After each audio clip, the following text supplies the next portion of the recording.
O Céu, 30 de abril de 2007, por David Wilkerson.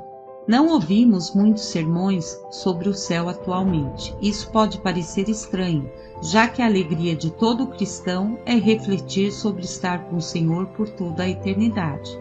A promessa do céu está no núcleo maior do Evangelho que pregamos. Mas há uma razão pela qual não ouvimos muito sobre esse assunto jubiloso. O fato é que a Bíblia não diz muito sobre como o céu é.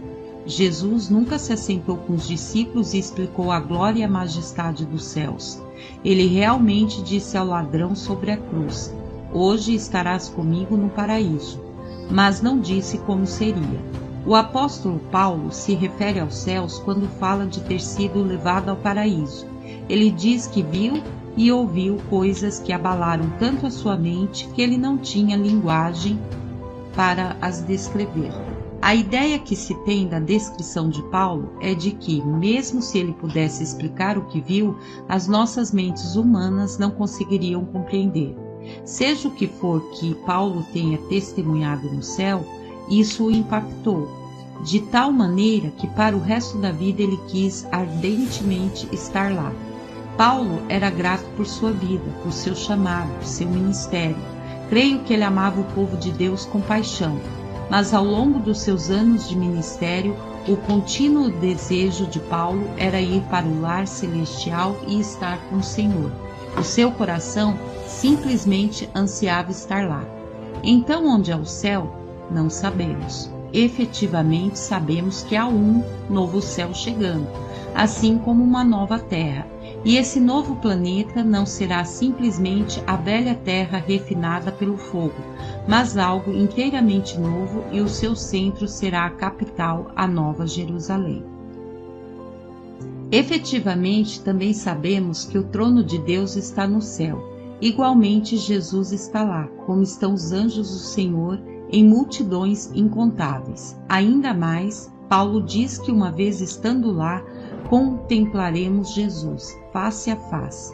1 Coríntios, capítulo 13, versículo 2. Em resumo, teremos acesso pessoal, imediato ao Senhor por toda a eternidade. Amado, se isso apenas fosse todo o céu, seria o suficiente para mim. Evidentemente, aprenderemos coisas que simplesmente não podem ser contidas pela mente humana aqui na Terra. Teremos acesso à mente do próprio Cristo, que é ilimitada, e eu creio que Ele vai nos ensinar a respeito de todas as coisas eternas. As Escrituras sugerem que o céu não será só para relaxar e não fazer nada, além de ter igreja.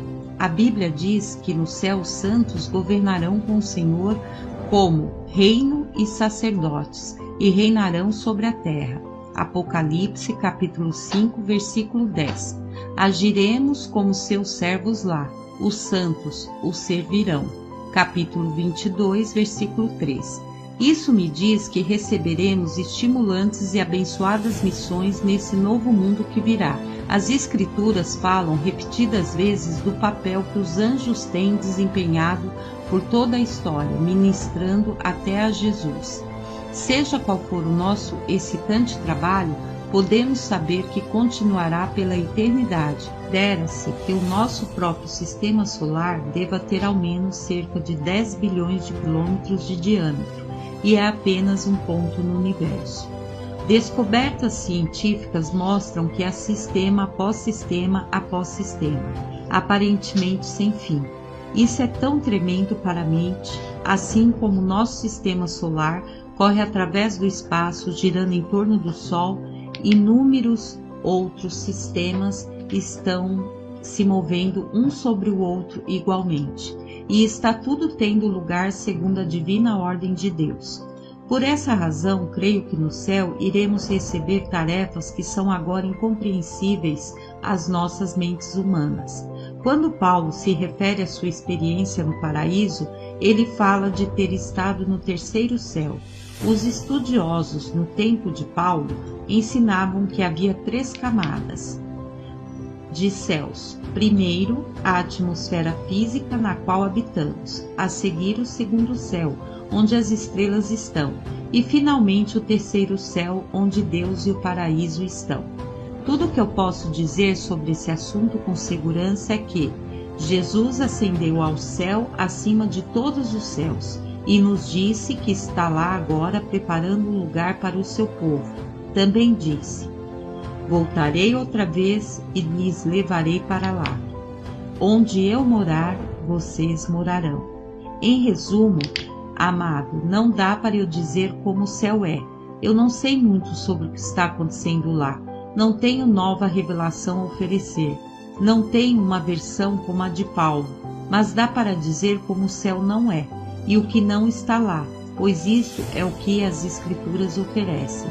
E como você verá, o que isso revela nos dá motivo para nos alegrar. Começando com a visão do apóstolo João em Apocalipse. João conta que não encontraremos as seguintes coisas no céu. 1. Não existirão mais mares. Vi novo céu e nova terra, pois o primeiro céu e a primeira terra passaram, e o mar já não existe. Apocalipse, capítulo 21, versículo 1. Ele está declarando que não haverá mais ameaças vindas dos grandes blocos de água, não haverá mais ciclones, furacões ou tsunamis assassinos. Na verdade, a única água que é mencionada quanto a essa nova terra será um rio de júbilo que corre atrás das ruas de Nova Jerusalém. João fala o seguinte dele: me mostrou o rio da água da vida, brilhante como cristal, que sai do trono de Deus e do Cordeiro. Capítulo 22, versículo 1. 2. Não haverá lenços no céu. Não teremos nenhuma necessidade dessas coisas, pois os textos das Escrituras implicam em que nem precisaremos de glândulas lacrimais. Deus lhes enxugará dos olhos toda lágrima. Capítulo 21, versículo 4. Segundo João, as lágrimas simplesmente não existirão no céu. Igualmente, não haverá mais funerárias, caixões de defuntos ou cemitérios. Por quê? Porque a morte já não existirá, já não haverá luto nem pranto. Capítulo 21, versículo 4. Pense nisso, não ficaremos mais ao lado dos caixões, chorando a perda dos queridos. Não haverá mais choro ou luto, porque no céu nunca iremos morrer.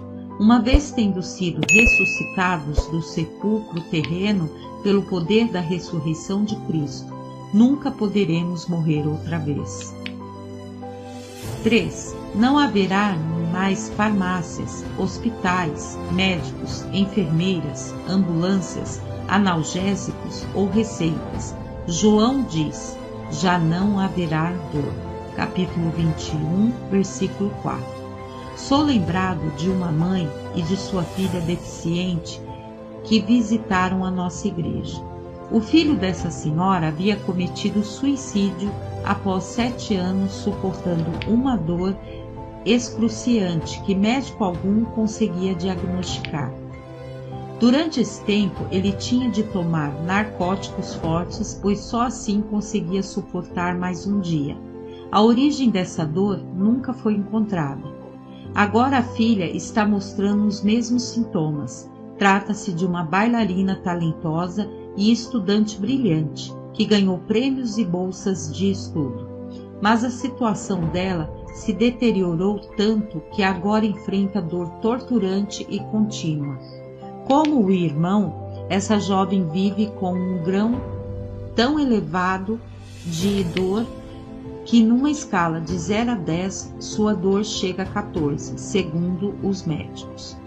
Foi dito que os narcóticos dos quais ela precisa para a dor seriam tão fortes que a matariam em poucos meses. Nunca me esquecerei dos últimos dias na terra de nossa preciosa netinha Tiffany.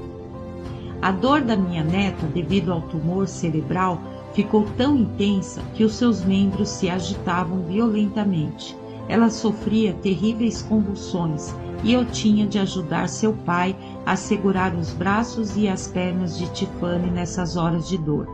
A dor era simplesmente demais para ela, e na verdade era demais para os seus avós também. Finalmente, Tiffany disse à mãe que o Senhor havia falado ao seu coração, dizendo: quero que você venha para o lar celestial. Comigo não haverá mais dor. O versículo de João tem um significado especial para mim. Já não haverá dor. Capítulo 21, versículo 4. Como avô de Tiffany, eu descanso no conhecimento de que é aí que a minha netinha está nesse exato momento, com Jesus, onde não há mais dor. 4. Não haverá mais medo, não haverá mais incredulidade, não haverá mais coisas abomináveis, assassinatos, mentiras ou feitiçaria.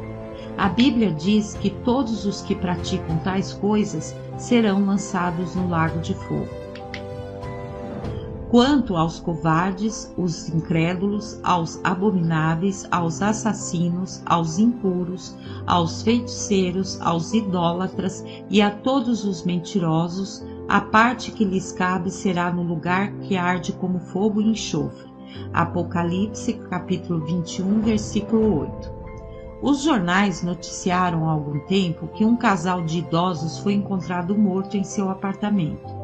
Eles ficaram com tanto medo de serem roubados ou atacados que sempre trancavam as portas de casa e vedavam todas as janelas. Estavam tão aterrorizados de medo que faziam isso mesmo durante as terríveis ondas de calor do verão e acabaram se sufocando.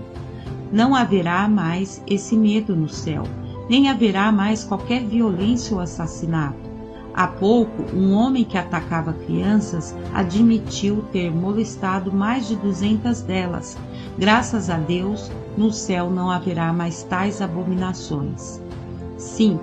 Não haverá mais motivos para se mudar no céu. A minha mulher e eu já nos mudamos de uma casa para outra inúmeras vezes em nossas vidas adultas.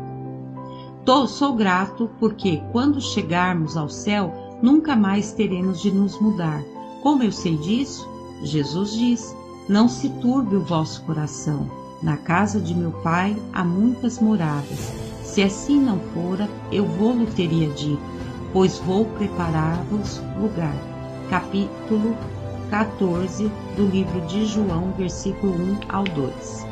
Há pouco li sobre uma senhora cristã que perguntava: se haverá multidões no céu que não podem ser contadas, como seria possível Deus fazer habitação para todos?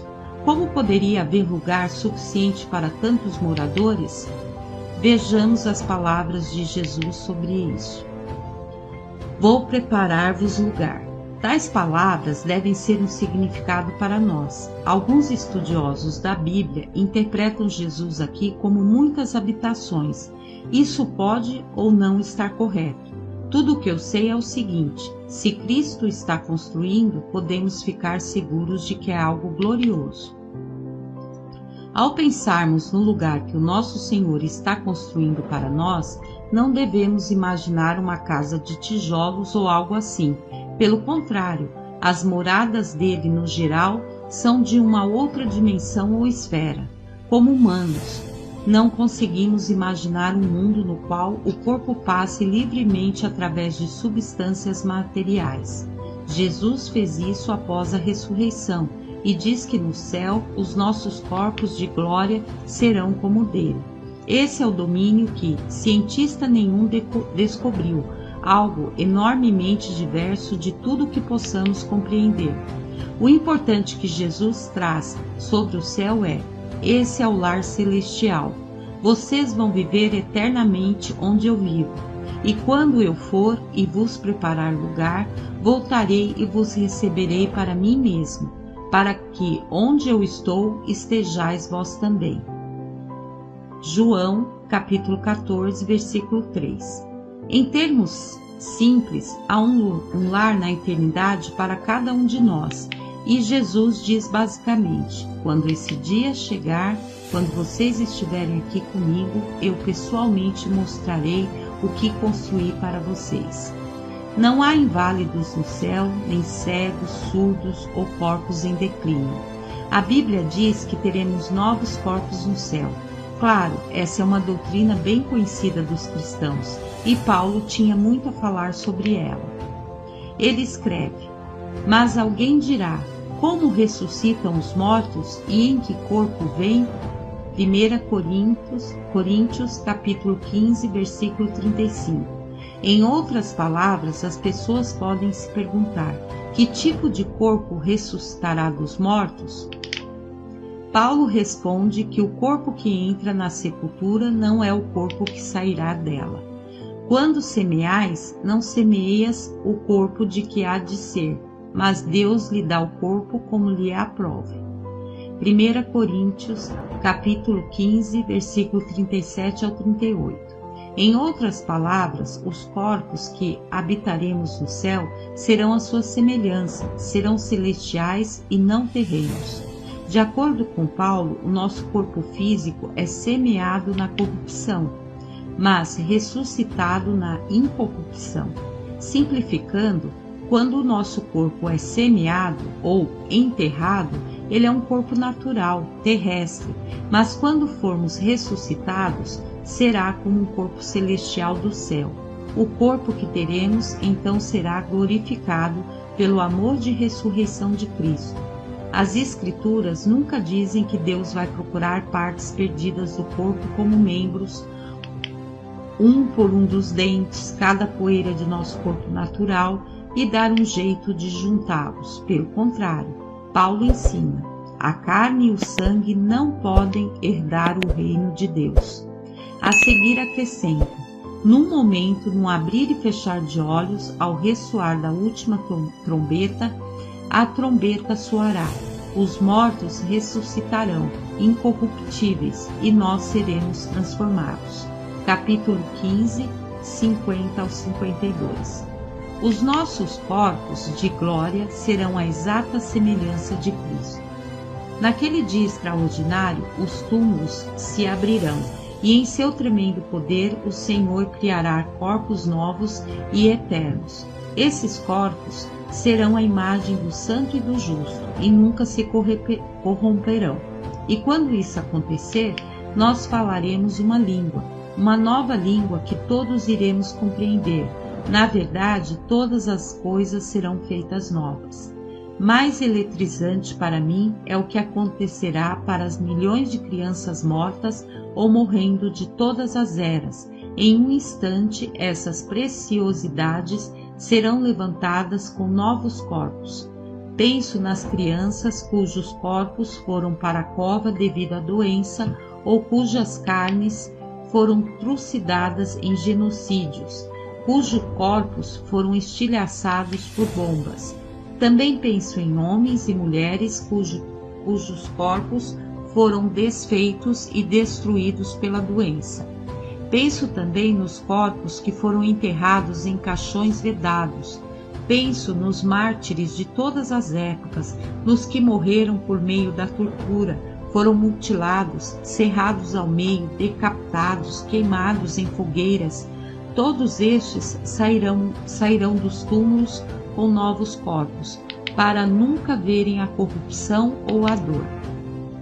A minha mente tem dificuldade em registrar essas coisas, contudo meu coração se alegra com elas. Não haverá relógios no céu, pois o tempo não existirá mais. João escreve que um anjo apareceu diante dele de pé sobre o mar e a terra. O anjo então levanta a mão para o céu e, segundo João, jurou por aquele que vive pelos séculos dos séculos, o mesmo que criou o céu, a terra, o mar e tudo quanto neles existe. Já não haverá demora. Apocalipse 10, versículo 6. Este é um dos conceitos mais difíceis para eu pôr em minha mente. Chegará um momento quando o próprio tempo será deixado de lado. Imagine isso. Nada de anos, nada de meses ou semanas, nada de mais dias, horas, minutos ou mesmo segundos. Não haverá nada para marcar o tempo, nem a noite, nem a luz do dia, pois Cristo será a luz do paraíso.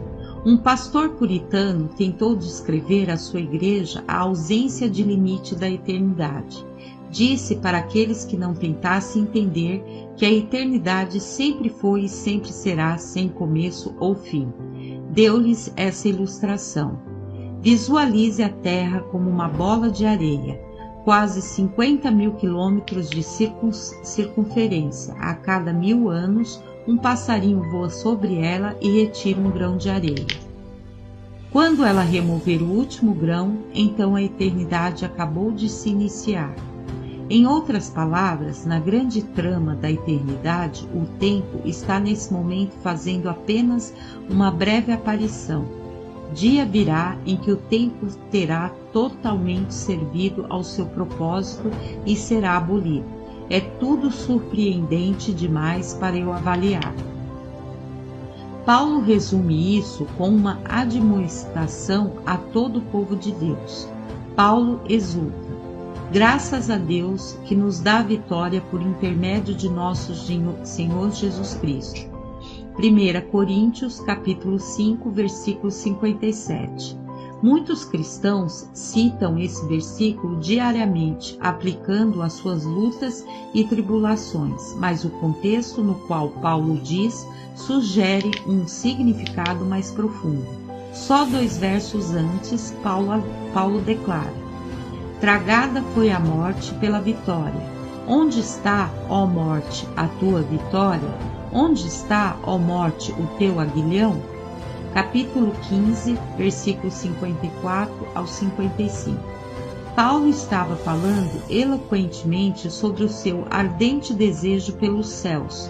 Ele escreve: sabemos que se a nossa casa terrestre deste tabernáculo se desfizer, temos da parte de Deus um edifício, casa não feita por mãos, eterna nos céus. E por isso neste tabernáculo gememos, aspirando por sermos revestidos da nossa habitação celestial.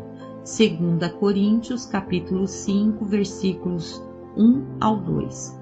O apóstolo então acrescenta: entretanto estamos em plena confiança, preferindo deixar o corpo e habitar com o Senhor. Capítulo 5, versículo 8. De acordo com Paulo, o céu, o estar na presença do Senhor por toda a eternidade, é uma coisa que devemos desejar de todo o nosso coração. Ao ponderar sobre estas coisas que as Escrituras dizem que o céu não será, um quadro glorioso começa a se formar primeiro. Imagina a descrição que Jesus fez de um gigantesco encontro, quando os anjos reunirão os seus escolhidos dos 4 ventos, de uma a outra extremidade dos céus. Mateus capítulo 24, 31. Quando todas estas multidões estiverem reunidas, visualizo uma grande marcha da vitória acontecendo nos céus. Quase todo mundo conhece a música, Quando os Santos Entrarem Marchando. Tente imaginar essa música sendo tocada literalmente no céu, com milhões de crianças glorificadas cantando hosanas ao Senhor, do jeito que as crianças cantaram uma vez no templo.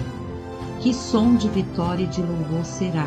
Multidões de órfãos gritando: Pai, dá para eu ver direitinho o brilho da felicidade no rosto de Jesus, pois dos tais é o reino dos céus, declarou.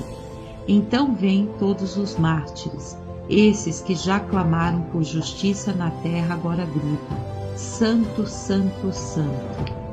Imagino os decapitados tocando as suas cabeças e dizendo: estou inteiro de novo. Os que foram cerrados ao meio buscam as marcas da agonia sobre seus corpos, mas não acham nenhuma. Os que foram queimados agora têm corpos inteiros, sem nenhum traço ou cheiro de fumaça. Todos estes estarão dançando com alegria, gritando: vitória, vitória em Jesus. Então vem um poderoso bramido, um som nunca ouvido antes. É a Igreja de Jesus Cristo, com multidões de toda nação e tribo. Esse grupo inclui os que foram viciados ou alcoólatras, que eram cegos ou enfermos, que eram pobres, enviuvados ou forçados a mendigar. Visualizo entre eles a empobrecida viúva que fielmente entregou sua moeda no culto quando não tinha mais nada. Talvez tudo isso soe distante ou forçado para você, mas o próprio Paulo testifica sobre isso. Quando o fiel apóstolo foi arrebatado ao céu, ouviu palavras inefáveis, as quais não é lícito ao homem referir. 2 Coríntios, capítulo 12, versículo 4. Paulo diz que ficou espantado com o que ouviu lá. Creio que estes foram exatamente os sons que ouviu. Ele teve um vislumbre do canto e do louvor a Deus, pelos que estarão se rejubilando em sua presença, com seus corpos já inteiros, suas almas cheias de alegria e paz. Foi um som tão glorioso que Paulo pôde ouvi-lo, mas não conseguia repeti-lo. Amado santo, torne o céu o seu desejo mais sincero. Jesus está voltando para os que desejam ardentemente estar com ele lá.